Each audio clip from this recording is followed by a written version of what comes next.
Welcome back to another episode of ROC Boys Football, continuing with our 2022 season previews. As though we're finally into the SEC, we're talking some Arkansas football.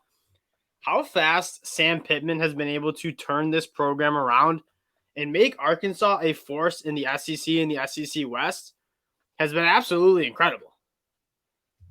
I agree. Sam Pittman's doing as good of a job as any coach right now, I'd say, because the way they were after Bielema left them was like a real disaster. I mean, he really set that program back, and Sam Pittman's the only game they frankly haven't looked competitive in all year last year was Georgia. Georgia did that to a lot of teams, but like took Bama right to the wire, beat Texas, just a really good team, and Beat Texas A&M.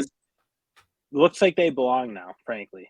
And Which, I mean, a a couple of years ago, winning an SEC game was hard. I mean, they weren't even competitive in the SEC. This Arkansas team, I think we all can agree, is more fun when Arkansas is competing at a high level because those fans love the sport. They love that Arkansas program. And I think most people in college football are rooting for this Arkansas team. I know I am. I'm kind of in love with what Sam Pittman's doing at the Arkansas program. Before we get into what it's going to look like in 2022, just want to say thank you guys for all the support you guys have shown the channel. If you guys do like talking college football, consider subscribing. We appreciate the support, and we love talking ball with you guys in the comment section. Daryl, let's start on the offensive side of the ball. Arkansas brings back KJ Jefferson, who, yes, that offense primarily ran the ball, seventh in the country in rushing yards per game. But when they threw the ball, they were really, really productive and efficient. I mean, KJ Jefferson completes 67% of his balls for 2,600 yards, 21 touchdowns. And the big thing for me is only 4 interceptions. They do not turn the ball over much. And that offense is extremely efficient and extremely methodical as they drive down the football field. Yeah, KJ Jefferson and what Kendall Briles is doing with him has been very impressive. Just that, I mean, he's like one of the better quarterbacks in the SEC, I'd say, coming into this year. And yeah, it's like, I don't think, they don't throw the ball a ton, but he's a huge part of their rushing game. I mean, he's great running with the ball and manages the zone scheme concept pretty good. And yeah, when they need him to make a throw, he makes the throws. That's kind of what you said, efficiency. That's what he does. He completes a lot of passes and he marches them down the field. And doesn't turn the ball over. Kendall Briles, he does a phenomenal job. And that's one thing we should note is Sam Pittman's returning all 3 coordinators on a team that was really good. I mean, these coordinators should be a hot commodity on the market for how well they're making Arkansas on both sides of the ball and their special teams. But Kendall Briles especially, whenever you watch the Arkansas offense, it seems like such a quarterback-friendly scheme. Like a lot of easy throws, a lot of schemed-up plays that really allow KJ Jefferson to utilize the tools that he has. Now, the one question mark, I think the big question mark about this Arkansas team, and this really jumped out when we were watching back some games preparing for this, is how reliant they were on Treylon Burks. I mean, when they needed a big play, and part of their offense was just like, we're going to run that play action, we're going to look off a safety, and we're just going to throw it up to Treylon Burks, and he's just going to be the best player on the football field and make a play. And it worked. That's where their explosive plays came from. Dill, I'm going to kick this to you because I don't know if I have a great answer for this. Where do you think they replaced that production? Because replacing a Treylon Burks is not easy, and he was an integral part of that offense. I think you have to hope Jaden Hazelwood comes in and kind of realizes his potential. And he just never found his groove at OU. Mm-hmm. Like, I think their offense hasn't been as good in the last year. It wasn't good enough. And when he was a freshman, he couldn't really crack it. I mean, there's a lot of talent. But I think if he can realize that, if he can play to his talent level and be that guy, because the problem is I don't think you can expect that out of like a Warren Thompson. I think he was really good for them last year, but he's like a really kind of good number 2, I think. I don't see him stepping in being that alpha dog 1 like Treylon Burks was. So I think you have to. And it's a huge get-together, Jaden Hazelwood, to an Arkansas team that, I mean, it's not a place you've seen a ton of transfers go. And obviously they were down for a while. But as they're coming back up, you can attract big-time talent. You can get it in Catalan to stay. And And I think that's where you got to hope you can replace him is probably the Hazelwood route because he's the most talented receiver, it seems like, by far now. Yeah, people forget Jaden Hazelwood was a top 5 player nationally, the number 1 wide receiver in his recruiting class. And part of it was injuries. Part of it was the depth and talent at the Oklahoma wide receiver position. Jaden Hazelwood brings a lot of the talent that Treylon Burks kind of had, the skill set. And so I'm not saying Jaden Hazelwood needs to be a full-on Treylon Burks, but if he can replace a lot of that production, and then you can hopefully have a guy like you mentioned, Warren Thompson can step up, Keytron Jackson can step up, I think they'll be okay. And then at the running back position, they obviously lose a guy like Traylon Smith, who was really good for them at times, but Rocket Sanders, Dominique Johnson, those are 2 guys that were really good for them. And I think that running back room is going to be good. And then you throw in AJ Green, who's going to be in the sophomore year. He's got legit track speed, like a really like game-breaking ability to hit the big play. I think that running back room is going to be set there. I think they're going to be able to run the football really well. When you have 3 guys who all can play, and yeah, you don't have like a Heisman guy or anything like that, but when you can rotate 3 guys in, you don't need to have elite talent. You can run everyone fresh and just kind of break teams down. And I think they all have. Yeah, Sanders and Johnson played really good football last year, so I think I don't see this as being a big step back with losing Treylon Smith. And you have a really good battery. I think the interior offensive line for Arkansas is really good. They were really good at double teams, working up to backers. I think it's led by Ricky Stormberg, but Brady Latham and Bo Limmer were really good. That interior battery, all 3 of those guys returning, I think it's going to be a really strong aspect of that Arkansas team. And that is a good point you make because they were always able to get on the backers. And with the zone scheme they kind of run, if you can just get your linemen to take one of the backers and your running backs can make the cuts they were making last year and find the zones, like they reeled off a lot of big plays. And I think a lot of that, was having an athletic group of interior linemen who can get to backers. And if you can do that in the zone concept, you can hit some big plays if your running backs are savvy. Yeah, that offensive line isn't like full of big dogs. Like they're not the traditional like Arkansas big bullies up front. But what you said, they're really athletic and they're really good in those stretch zone schemes, being athletic in space and working up to the backers. There's a few X factors before we move to the defense that I want to touch on. Trey Knox, converted 4-star wide receiver. I think he can kind of take a step up. And then Malik Hornsby. We saw him come in. I mean, KJ Jefferson runs the ball a lot. He gets hurt.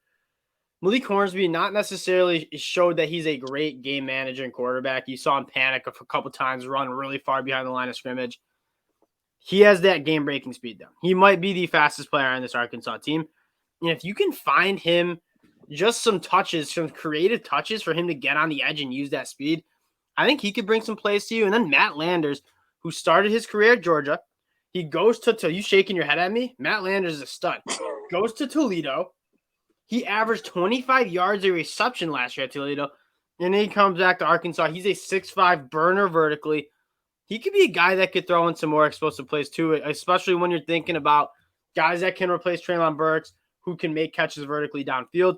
I think Matt Landers is a guy that not many Arkansas fans might be familiar with. But I was watching a little MAC football, and this dude, he has some talent.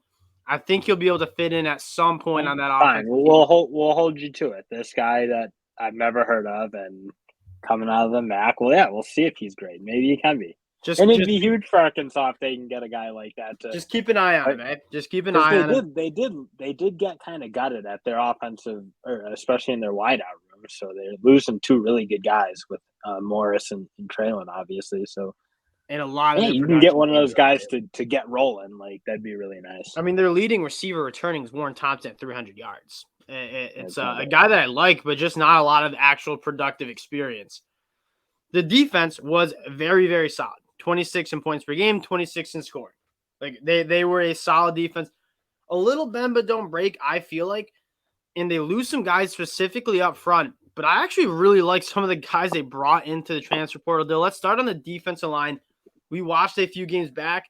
Guys like Zach Williams, Eric Gregory, Isaiah Nichols, they were pretty impressive. I don't know if it'll be as good as like the Trey Williams and John Ridgway who were there at Arkansas last year. But I think this unit isn't going to take as much of a step back as people might think it will.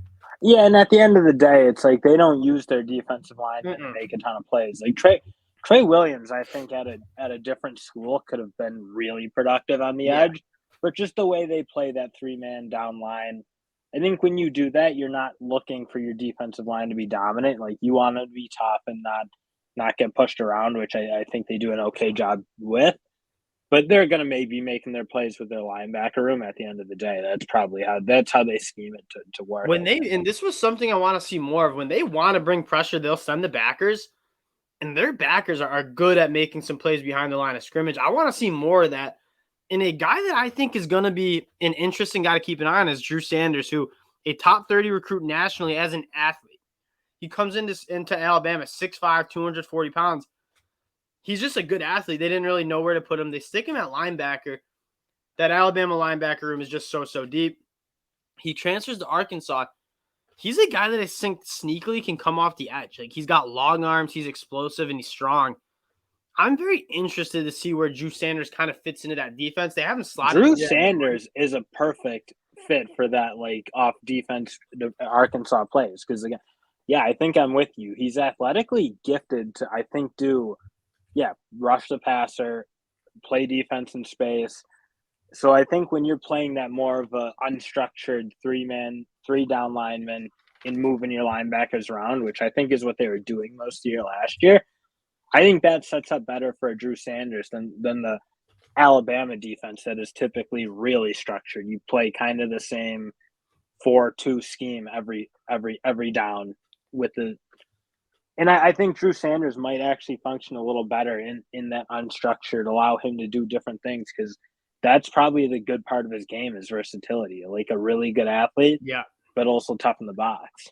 And then you lose guys like Grant Morgan, Hayden Henry, who were very good linebackers for Arkansas. But in my opinion, you are turning the best of the bunch in Bumper Pool, who I believe is a 6-year senior at this point. I remember talking about Bumper Pool in like 2019. He's been there a while. He's played a lot of football. And last year, 125 tackles, 7.5 for a loss.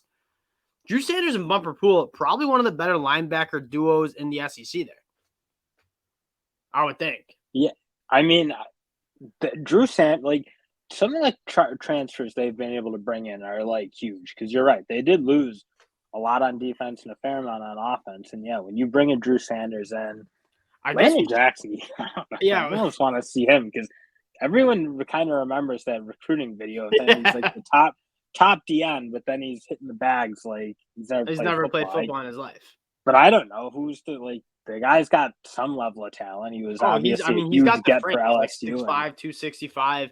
Didn't play much at LSU as a true freshman. I think he'll probably get some playing time. They also get a guy in Demontric Brown from Georgia Tech who can also play. Just some depth there through the portal. And then in the secondary, I think this is going to be the strength, and largely because of the 2 transfers they bring in. You lose a guy like Monteric Brown who had 5 interceptions. I think this secondary is going to be very good, starting with the All-American safety in Jalen Catalon. At least I think he'll be an All-American safety.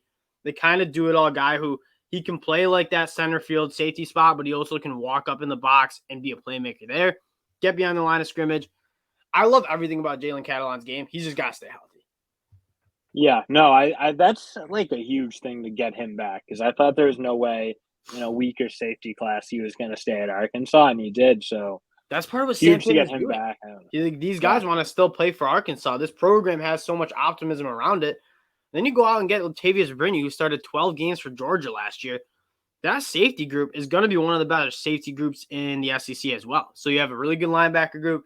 You have a really good safety group. And then at cornerback, you go out to the portal and get Dwight McGlothern, who is really good out of LSU. He's a long guy who can make some plays in space.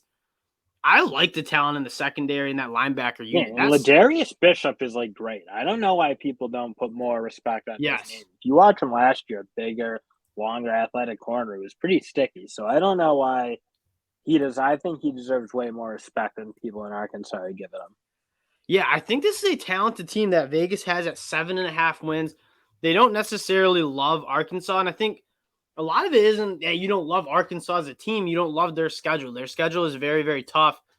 Taking a look at it, they get Cincinnati at home, and this is one of my – I don't necessarily want to talk too much betting this early, but Arkansas to cover a touchdown against Cincinnati that is replacing pretty much their whole entire team to the NFL draft.